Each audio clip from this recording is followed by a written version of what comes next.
رامائی serial کے علاوہ کئی فلموں کے ہدایتکار رامانند ساگر نے شکیلا بانو بھوپالی کو اپنی فلم ہمراہی میں قوالی لکھنے کا موقع دیا تھا۔ وہ شکیلا بانو بھوپالی کی شخصیت سے متاثر تھے۔ انہوں نے شکیلا بانو بھوپالی کے لیے جو لکھا تھا وہ پیش ہے۔ شکیلا کتنے لاکھ دلوں پر حکومت کرتی ہے، کتنے لاکھ مرد اسے اپنے خوابوں کی مالکہ سمجھتے ہیں، اس کی گنتی کرنے سے کچھ حاصل نہیں۔ اسی طرح جس طرح اس کی اس لامثال مقبولیت کی وجوہات کو ڈھونڈنے کی کوشش کرنا بھی بیکار کوشش ہوگی، کیونکہ منطق اور دلیل کی روح سے جن اوصاف سے کسی حسینہ کی طاقت کو تولا جا سکتا ہے یا تجزیہ کیا جا سکتا ہے، اگر ان پیمانوں کا استعمال کیا جائے تو شاید ہر دلیل اس کے خلاف ہو۔ اس کے گلے میں لتا منگیشکر جیسا سر نہیں ہے، لیکن لوگ اس کی قوالی سن کر متاثر ہو جاتے ہیں۔ ہیما مالنی جیسا حسن نہیں ہے، مگر دیکھنے والے موہت ہو جاتے ہیں۔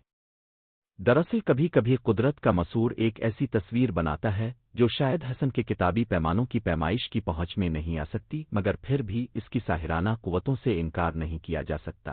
اور جب ایک عورت تجزیوں کی چیر پھاڑ سے پڑی اسمجھی نہیں جا سکتی، تب وہ شکیلا بانو کہلاتی ہے۔ شکیلا ایک ایسا تیر ہے جو شاہ و گدا، عاقل و مجنوں، پیر و جوان میں تمیز نہیں کرتا، سب کو یکساں زخمی کرتا ہے۔ بلکہ لطف تو یہ ہے کہ یہ تیر ایک وقت میں صرف ایک ہی دل کو نہیں چھیدتا، بلکہ میں نے اس تیر میں ایک وقت میں سینکڑوں چاہنے والے ایک ساتھ بندھے ہوئے دیکھے ہیں۔ اس کی محفل میں جانے پر اکثر دل علامہ اقبال کے اس شعر کو ذرا بدل کر پڑھنے کو چاہتا ہے۔ ایک ہی صف میں کھڑے کر دیے سب شاہ و گدا، نہ کوئی بندہ رہا اور نہ کوئی بندہ نواز۔ اس کی یہ قوت و قدرت محض جسمانی کشش سے ہی نہیں، بلکہ اس کے پاس دل منہ لینے کے اور بھی کئی منتر ہیں۔ اس کی ذہانت، اس کی تبلن گفتگو، اس کے شعر جن میں زندگی کے میٹھے کڑوے تجربوں کی حقیقت جھلکتی ہے۔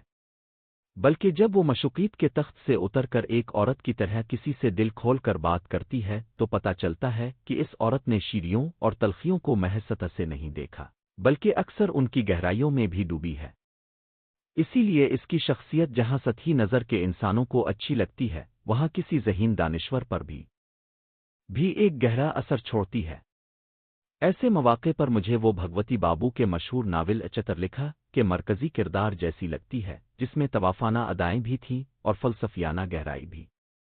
اس کی کون سی شخصیت اصلی ہے، اس کا تجزیہ کرنے کا وقت شاید ابھی نہیں آیا۔ اس لیے آج جب کچھ لوگ اس کی وفاداری بے وفائی کے قصے چھیڑنے لگتے ہیں تو میں ان سے کہتا ہوں، ہاں وہ نہیں وفا پرست، جاؤ وہ بے وفا سہی۔ جس کا ہو جان و دل عزیز، اس کی گلی میں جائے کیوں؟ مگر مجھے ایسا لگتا ہے کہ اس کی یہ سب شخصیتیں مصنوعی ہیں، جنہیں اوپر سے اوڑھ کر اس نے اصلی شکیلا کو اندر چھپا رکھا ہے، اور اس اصلی شکیلا سے آنکھیں چار کرنے سے جیسے وہ خود بھی گھبراتی ہے، پھر دوسرا کوئی اسے کیسے دیکھ پائے گا؟ اس کردار کو تو وقت کا ڈرامہ نگار ہی کسی دن لکھے گا، ہم اور اب نہیں لکھ سکتے۔ یہ تھے ہدایتکار رامانند ساگر کے خیالات۔